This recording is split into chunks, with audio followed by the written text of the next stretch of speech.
Pasamos ahora a el siguiente ejemplo de evaluación de impacto patrimonial, en este caso en el paisaje cultural de La Luz. Es Luis Lafuente Batanero quien nos lo va a contar y os quiero hablar un poco de Luis. Luis sí que es un gran histórico en el patrimonio cultural y en el patrimonio mundial, porque, bueno, además de ser licenciado en Derecho y en Ciencias Políticas y funcionario del Estado del Cuerpo Superior de Administraciones Civiles, fue subdirector general de Protección del Patrimonio Histórico del Ministerio de Cultura durante 13 años. O sea, todo el mundo conocimos a Luis, o la mayoría de los que estamos en gestión de sitios patrimonio mundial, conocimos a Luis en su etapa de subdirector del Ministerio de Cultura. Estuvo, como digo, 13 años hasta 2009 y era especialmente encargado en temas, como digo, de patrimonio mundial. Después fue subdirector general de Difusión Cultural y luego de Protección del Patrimonio Histórico en la Dirección General de Patrimonio de la Comunidad de Madrid hasta el año 2016, en el que volvió al Ministerio, esta vez como director general de Bellas Artes. Allí estuvo 3 años y después, desde 2019, es el director general de Patrimonio Cultural del Ayuntamiento de Madrid y, por tanto, ha estado a cargo o ha sido el máximo responsable de la candidatura del paisaje cultural de La Luz, que en 2021 finalmente fue inscrita en la lista del Patrimonio Mundial. Y, como habéis visto, en todos los puestos que ha desarrollado desde el inicio prácticamente su carrera profesional, ha llevado asuntos relacionados con patrimonio mundial. Y ahora nos va a contar un caso específico de evaluación de impacto patrimonial muy próximo en los límites del paisaje cultural de La Luz en Madrid. Gracias, Luis. Muchas gracias por la presentación y gracias sobre todo a la Alianza de Paisajes por invitarnos a participar en este taller con la experiencia de Madrid, el paisaje de La Luz, que efectivamente fue inscrito en la lista de Patrimonio Mundial el 25 de julio del año 21, ¿no? Somos los últimos en ser inscritos por parte de España, ¿no? Bien, efectivamente, pues bueno, el origen del paisaje de La Luz, en primer momento, cuando se anuncia en el 2014 que iba a la candidatura, pues se anuncia de una manera, bueno, pues un poquito estaba yo en la Comunidad de Madrid en ese momento, y se anuncia que quieren presentar el Paseo del Prado y el Parque del Retiro para patrimonio mundial, ¿no? Pero sobre todo por la concentración de grandes monumentos que hay en esa zona, ¿no? Entonces, bueno, pues nos lo anuncian desde el ayuntamiento. La persona que me precedió en el cargo en esa legislatura, y el caso es que, claro, nosotros no lo veíamos como conjunto histórico de Madrid, porque ya la UNESCO, estamos hablando del 14, pues ya en el 2002 vino a decir que ni un conjunto histórico europeo más, y aún así conseguimos meter a Úbeda y a Baeza en el 2003, que nos costó Dios y ayuda, pero bueno, y veíamos claramente que el conjunto histórico de Madrid no iba a pasar en esa orientación, ¿no? Entonces, bueno, pues consultando con las expertas en paisaje cultural, especialmente con Carmen Añón y su hija Mónica Luengo, pues vimos esa oportunidad de presentarlo como un paisaje cultural. Los jardines es una de las tipologías de los paisajes culturales, las alamedas arboladas también, los paseos ciudadanos de la ciudad, urbanos, adornados con árboles, lo son también, y bueno, pues ahí vimos esa posibilidad. Entonces hubo un giro total a la orientación de la candidatura, apoyada también por los técnicos del ayuntamiento, en donde veían claramente que como conjunto histórico no podía salir, pero como paisaje cultural urbano sí podría salir. Y ahí se empezó a trabajar 2014 y acabamos el expediente pues prácticamente en el 2018-2019. El Consejo de Patrimonio lo eligió como la candidatura española y se presentó en enero del 2019 en la UNESCO para su evaluación. La evaluación tendría que haber sido fue el 19, en octubre del 19, que vino un representante de ICOMOS de Suiza, estuvo viendo todo el conjunto, todo el paisaje. Luego tuvimos en el 2020 la pandemia, con lo cual el resultado estaba en el aire y estuvimos un año que retrasar cualquier notificación y cualquier informe al respecto, con lo cual la verdad es que se alargó demasiado su declaración, y ya por fin en el 2021 conseguimos la declaración de Patrimonio Mundial. Es verdad que el informe de ICOMOS veía claramente que el Paseo del Prado sí tenía la el valor universal excepcional que decíamos, pero no lo veía tan claro en el caso del Retiro, más que nada por el barrio que existe entre los dos. Claro, ahora es difícil de ver, pero nosotros lo que defendíamos ahí es la autenticidad y la integridad del bien, es decir, no se puede entender el Paseo del Prado sin el Retiro, porque cuando el Paseo del Prado, cuando el Retiro se forma, llega su límite hasta el propio Paseo del Prado. O sea, lo primero es el Paseo del Prado del siglo XVI, luego es el Retiro en el siglo XVII, y todas las instituciones que Carlos III integra con la reforma ilustrada del Paseo del Prado, pues se colocan no en el Paseo del Prado o al lado del Paseo del Prado, es que se colocan en el Retiro, porque ahí llegaba el Retiro en ese momento, ¿no? Y estamos hablando del Jardín Botánico, del Gabinete Científico, que hoy es el Museo del Prado, y todas las instituciones que se ubican ahí en el siglo XIX-XX se están colocando efectivamente en el Retiro. Si bien es cierto que a partir de la segunda mitad del siglo XIX ya se construye ese barrio que es el barrio de los Jerónimos, ¿no? Bien, pues hasta ahí todo más o menos normal. Conseguimos defender estos argumentos y gracias también a la labor de la gente del Ministerio, del equipo del Ministerio y del embajador, pues conseguimos la inscripción íntegra de todo el bien, tanto el Prado como el Retiro. Bien, esa es la ubicación un poco del Paseo del Prado y del Buen Retiro, que lo hemos denominado Paisaje de la Luz, ¿vale? Bien, y ahí tenéis un poco los límites del bien, ¿no? Entonces, bueno, el límite del bien, ahí en la flechita veis, nosotros habíamos apostado por la tapia del Retiro, que parte de esta tapia en la calle Menéndez Pelayo, que es esta, pues es tapia histórica, con lo cual habíamos apostado por la tapia histórica, ¿no? Entonces la UNESCO nos dijo que en primer lugar que no nos ciñéramos a la tapia del Retiro, sino que fuéramos a la otra línea de fachadas al otro lado de la calle, y así lo hicimos. Y luego volvió a cambiar de opinión diciendo que eso era un poquito fachadismo, que por favor metiésemos, fachadismo de fachada, no de fachas, por favor metiésemos todo el edificio o la manzana entera. Y entonces, bueno, pues hicimos ese ejercicio de que solamente el edificio metíamos, que en algún caso coincide con la calle, pero en otros no. Y cuando llegamos al Hospital del Niño Jesús, que es este edificio aquí en rojo, pues lo que, bueno, al final dijimos, bueno, si estamos hablando de un espacio verde en donde la ciencia, el arte, la cultura tienen una labor importante, y estamos hablando de un hospital de mitades del siglo XIX, que es un hospital científico, universitario, y que fue el primer hospital que incorpora espacios verdes para el bien de los pacientes. Es decir, perfecta conexión de la filosofía de la construcción del Hospital del Niño Jesús con la filosofía y el valor universal excepcional que presentábamos a la UNESCO. Con lo cual lo metimos, pero os estoy hablando de unos días antes de la Declaración de Patrimonio Mundial, que dijimos a ICOMOS, que nos hacía esta observación, sí, estamos dispuestos a meterlo, no hay ningún problema. Y efectivamente lo metimos, incluso después de la declaración ya señalamos bien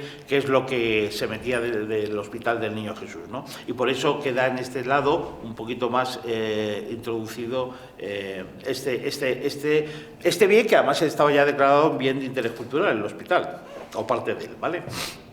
Bien, para que os hagáis una idea, pues fíjate, el Retiro, las afueras de Madrid, este es el plano de Teixeira de 1656, eran totalmente las afueras de Madrid, el Buen Retiro el Niño Jesús estaría por aquí, pero ahí no había nada. Luego el Plan Castro de principios del siglo XX, pues también se sigue sin ver, efectivamente, estaría aquí el hospital, pues es un espacio verde, como se estaba pensando cómo ampliar el Retiro en el siglo XIX, a principios del siglo XX, en finales del XIX, ¿no? Como una ampliación del Retiro, donde está el hospital. O sea que el verde sigue teniendo una importancia tremenda. Y ahí tenéis las primeras fotos del hospital, ¿eh? Ahí el hospital es fijaros las afueras de Madrid, ahora todo esto son barrios enormes, claro. Aquí lo mismo, el hospital se encuentra aquí, y esto es la ampliación del Plan Castro, que es el barrio Salamanca, y toda la prolongación hasta, bueno, ahí en la M30, pero por el lado este, y aquí había todavía un espacio que en teoría iba a ser verde como ampliación del Retiro, pero que finalmente se desarrolló urbanísticamente, ¿vale? Bien.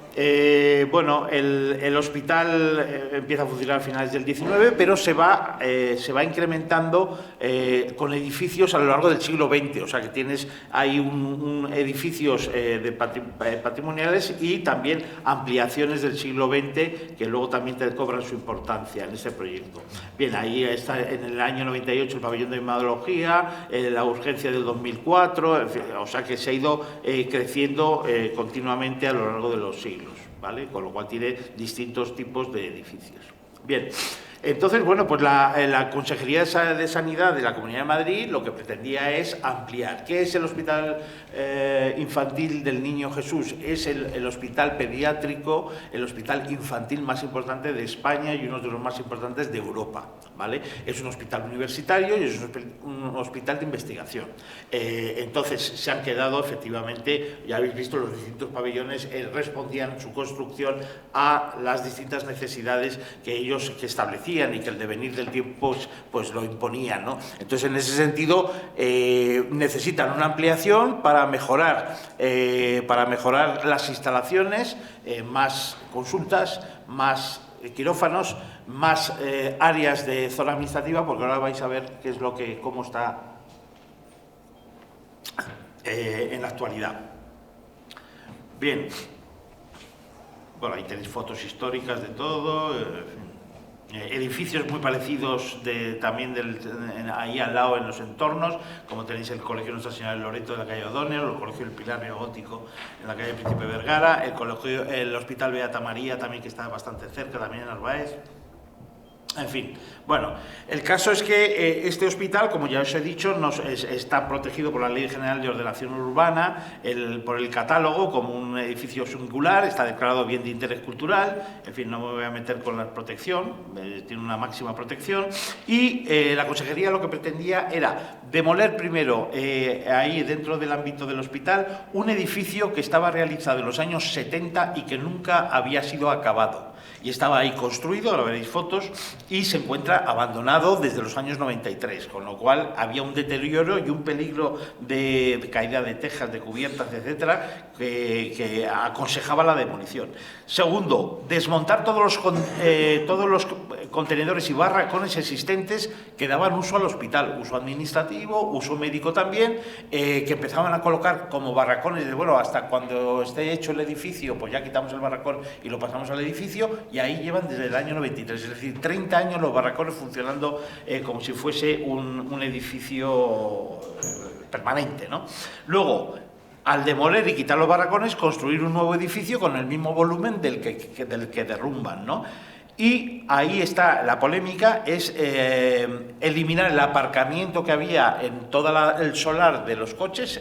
Se aparcan unos 250 coches diariamente que colapsan todo, es decir, unos tapan a otros, sobre todo son de trabajadores, pero también de pacientes, o sea, el caos es absoluto. Y entonces ellos deciden que bajo el nuevo edificio que quieren construir, hacer un aparcamiento para evitar estos problemas, pero claro, tasan el aparcamiento en 850 plazas, ¿vale? Y por último, también preveían una conexión entre ambos edificios, el nuevo y los viejos, a través de una pasarela aérea que conectaba los dos edificios. Bien, esto es un poquito la situación actual, el edificio. Esto sería la demolición de todos estos edificios y todos los barracones que hay por ahí, y sería la construcción del nuevo pabellón, y debajo de él el macroaparcamiento que salía así en la prensa, ¿no? Y luego habría una conexión entre este edificio y este otro, que es de los edificios antiguos originales. Eso es un cuerpo del antiguo hospital de los originales, ¿vale? Y había una conexión de una pasarela aérea, ¿vale? Esto es el estado actual. Todos estos jardines eran un jardín protegido, pero han desaparecido los árboles, está todo aparcado, colapsado. Ahora veréis fotos, mirar el edificio como estaba, que pretenden demoler, y las doble filas de coches por todos los lados de la ciudad del hospital, por decirlo de alguna manera, del ámbito del hospital. Bien, fijaros aquí en esta foto, todos los coches aparcados que hay de una manera, ya te digo que, bueno, como uno quiera salir de urgencias, es imposible, vamos, tapan a todos, es un auténtico caos y desastre. Y esto es un poquito lo que ellos pretenden, demoler la zona roja, la zona naranja son aparcamientos que quieren eliminar también y construir un nuevo edificio con una cubierta jardinada. ¿Vale? O sea, ahí tenéis también un poquito el antes y el después. Y recuperar los antiguos jardines que en teoría están protegidos. Digo que en teoría porque están en el registro de jardines históricos protegidos por el Ayuntamiento de Madrid, pero no queda nada. De hecho, algunos de estos espacios es hierba artificial. O sea que realmente sería recuperar todos esos espacios verdes.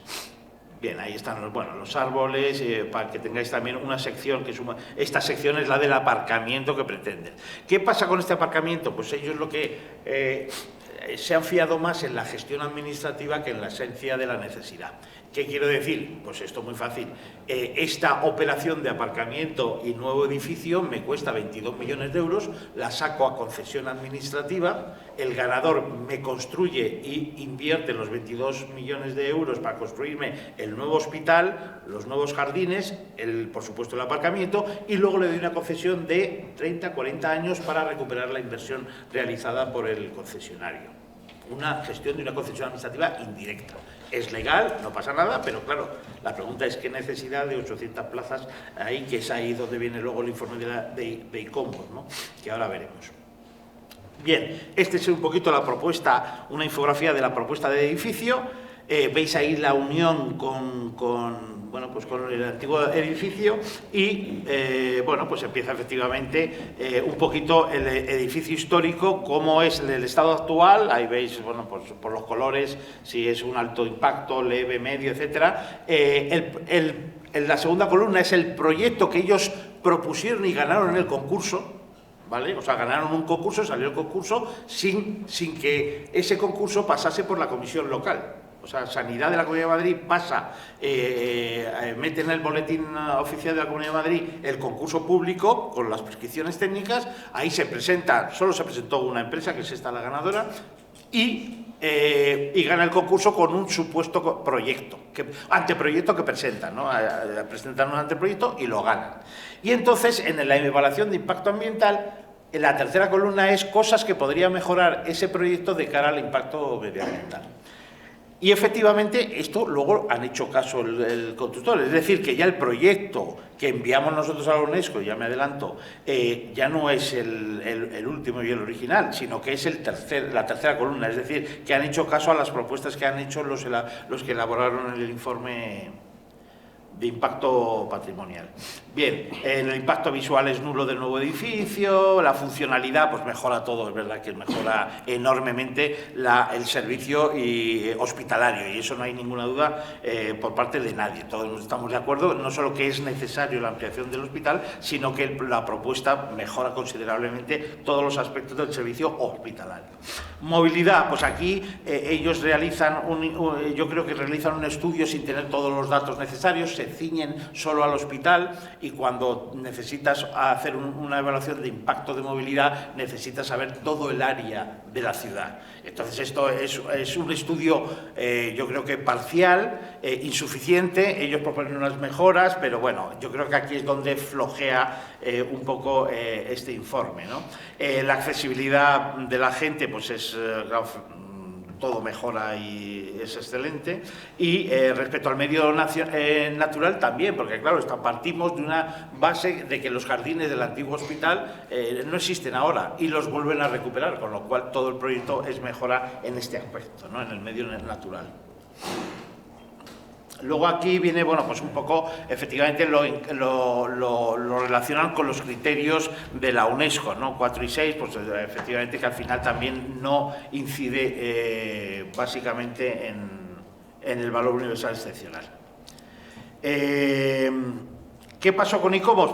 Pues en el septiembre del 22 el Ministerio de Cultura envió a la UNESCO el anteproyecto que ganó ese concurso, que es una especie de proyecto básico o anteproyecto mejor, pero ya sí contenía un proyecto de demolición y el de construcción del parking nuevo, ¿no?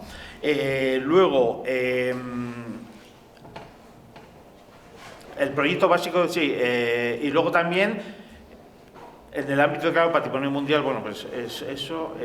Las consideraciones es, bueno, que el informe que dice de ICOMOS, el informe de ICOMOS lo que viene a decir es que, bueno, que sí se puede hacer una ampliación del hospital, de mejora del servicio hospitalario, pero que hay que hacerlo de cierta manera. En primer lugar, que el documento que se envía a la UNESCO, o sea, esta mañana hemos hablado de que cuanto antes hay que informar de un proyecto que pudiera poner en peligro o incidir en el valor universal excepcional, que hay que notificarlo a la UNESCO de manera inmediata, en cuanto se sepa. Entonces, en ese sentido, se informó a la UNESCO por parte del Ministerio y me parece bien. Pero claro, luego el ICOMOS se entera de que el proyecto que enviamos a París ha sido modificado por el informe de evaluación de impacto patrimonial. Han corregido cosas. Y entonces te hace una advertencia de, oye, a mí a París, mándame el proyecto que sea definitivo y que vayáis a hacer.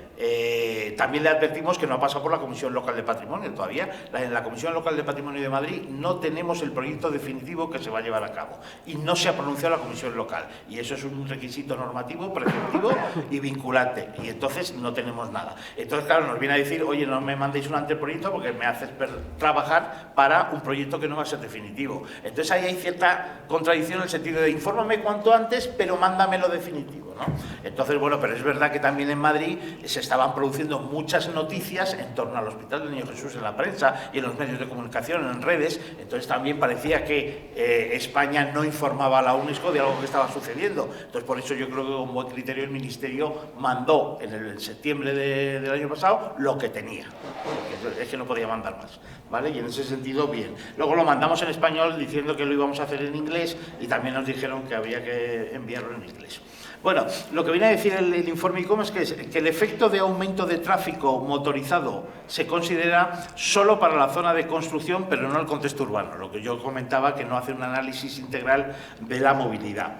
Luego, es correcto que el proyecto tiene la ventaja de crear nuevas zonas verdes, pero sin embargo, estas se realizarán independientemente de otras cuestiones. No están en relación con el aumento de tráfico y su menor efecto positivo. Es que en el informe lo pone como medidas paliativas y UNESCO no lo ve del todo como paliativo, sino algo ornamental casi. Luego, respecto al inmueble que hemos visto que proponen, dice, ICOMOS considera que dentro de un bien patrimonio mundial las intervenciones edificatorias de cierta dimensión e importancia deben ser de alta calidad urbanística y arquitectónica. Es decir, no les sirve ese edificio funcional que ha diseñado los arquitectos, sino que quieren algo un poquito más enriquecedor desde el punto de vista arquitectónico y que enriquezca el paisaje de la luz. Bien, ¿esto es ilegal? No es ilegal. Es más, durante muchos años en las comisiones locales de patrimonio hemos apostado por, cuando en un conjunto histórico se demolía un edificio, que el nuevo edificio no tapase o hiciese sombra a lo mejor a algún BIC que hay alrededor o a una calle que forma parte principal de un conjunto histórico. Es decir, los edificios que no sobresalgan, que pasen desapercibidos en la arquitectura contemporánea. ¿Qué ocurre? Que dentro de la UNESCO pues ahora hay un debate sobre el papel de la arquitectura contemporánea en los conjuntos históricos. También lo hemos visto en Viena esta mañana. Pues efectivamente, y los arquitectos pues han conseguido que tengan cierto peso su arquitectura, ¿no? Arquitectura de calidad, arquitectura contemporánea de calidad, y entonces un poquito esto se ha reflejado en las últimas decisiones, orientaciones, criterios de la UNESCO, y por eso te dicen que el edificio que tenga un poquito de calidad, aparte de ser funcional, tengan calidad arquitectónica. Y luego también dice el informe que el plan carece de una relación adecuada con su entorno, especialmente el complejo existente del hospital. Las largas fachadas principales parecen desestructuradas, los remates carecen de articulación, etcétera. Y luego, bueno, por último, también habla de que, que el aparcamiento es excesivo, que tiene que recortar enormemente el número de plazas, pero tiene que ser un número de plazas suficientes para los pacientes y los trabajadores, pero que hay que reducirlo drásticamente. Viene enormemente, una palabra así, o drásticamente en el informe. Claro, Y tú consultas con los hospitales y los hospitales tienen unos protocolos de construcción de hospitales modernos que hay en Europa y que todo el mundo lo sigue, y entonces hay una fórmula matemática que te dice cuántas plazas tienes que hacer en función de los pacientes que tengas y de los trabajadores que tengan. Claro, según esa fórmula matemática tendrían que hacer 1.200 plazas y claro, ellos se han limitado a 800 y como dice que, bueno, que tienen que reducir y sobre todo los trabajadores tienen que animarles a que vayan en transporte público. Claro, habrá que reducir, pero realmente no te dice si 200, 201, 350 o 426. Entonces, bueno, pues esa incertidumbre también pesará a ver en el proyecto que será. Habrá que concretar de qué estamos hablando, ¿no? Entonces, bueno, la conclusión es que, teniendo en cuenta la situación actual y sus efectos sobre el bien patrimonio mundial, se dará prioridad a una reducción sustancial del tráfico motorizado individual, no solo dentro de la área inmediata de Menéndez Pelayo, sino también de todo el ámbito. Es decir, efectivamente, que es lo que estamos trabajando en el Ayuntamiento. El Ayuntamiento intentamos trabajar un plan de movilidad en el paisaje de la Luz, reduciendo el tráfico, como ensanchando las aceras, sobre todo en el Paseo del Prado, pero también de Menéndez Pelayo, esta calle, que ahora está invadida por terrazas y el peatón tiene 40, 50 centímetros para pasar entre las terrazas y la fachada. Entonces pretendemos ensanchar esas aceras, o sea que, y eso no lo ha considerado este estudio, por eso te digo que tiene que ser un estudio mucho más integral, más global de todo, ¿no? Y por otra parte, luego está el tema de, bueno, habla la UNESCO del peligro de la contaminación, es decir, al hacer ahí un parque subterráneo, acuden coches a tiro fijo para meter el coche, aparcar ahí, no solo los días que funciona el hospital, de lunes a viernes más o menos, salvo las urgencias desgraciadamente, sino también los fines de semana, que puede pasar que la gente que va al retiro vaya allí a aparcar. Y personas con sentido contrario te dicen, pero si es que ahora la gente sigue viniendo en coche y empieza a dar vueltas a ver dónde puede aparcar. Si tuviera un parking iría a tiro fijo y dejaría de dar vueltas por el barrio para aparcar. Pues es verdad. Y por otra parte, bueno, tendríamos una especie de parking disuasorio del tráfico. Pero en cualquier caso, y luego por otra parte podría ser un parking también dedicado a los vehículos eléctricos. O sea que de las 800, si hay 400 plazas de vehículos eléctricos, ¿se puede hacer el parking porque no contaminan? O sea, son preguntas que surgen y que se tiene que hacer un estudio más global y yo creo más pormenorizado. Y desde el Ayuntamiento les hemos pedido que hagan un estudio, un plan especial de movilidad, que es obligatorio hacerlo cuando haces un parking de más de 200 plazas en Madrid, tienes que hacer ese estudio pormenorizado. Y están en ello, según nos han dicho, pero todavía no nos lo han presentado. Entonces ahí analizaremos realmente cuál es el impacto de la contaminación y de la movilidad en Madrid, ¿no? Pero vamos, yo os digo que también deberíamos de coordinarnos, Comunidad de Madrid y Ayuntamiento, por el tema de la movilidad general dentro del paisaje de la Luz. Ya lo ha anunciado el alcalde actual, que es uno de los objetivos de la próxima legislatura, si sigue siendo alcalde, es ensanchar las aceras tanto en el Paseo del Prado como en Alfonso XII y como en la calle Alcalá y Menéndez Pelayo. En esas 4 calles ensancharíamos aceras, ¿no? Entonces, bueno, pues dentro de este estudio global del bien patrimonio mundial, pues incidir en cómo incidiría ese parking de X plazas, ¿no? Pero el mensaje positivo es que, según ICOMOS, se puede ampliar y se puede hacer un garaje, pero un garaje con límite de plazas y no miles de plazas. Ya está.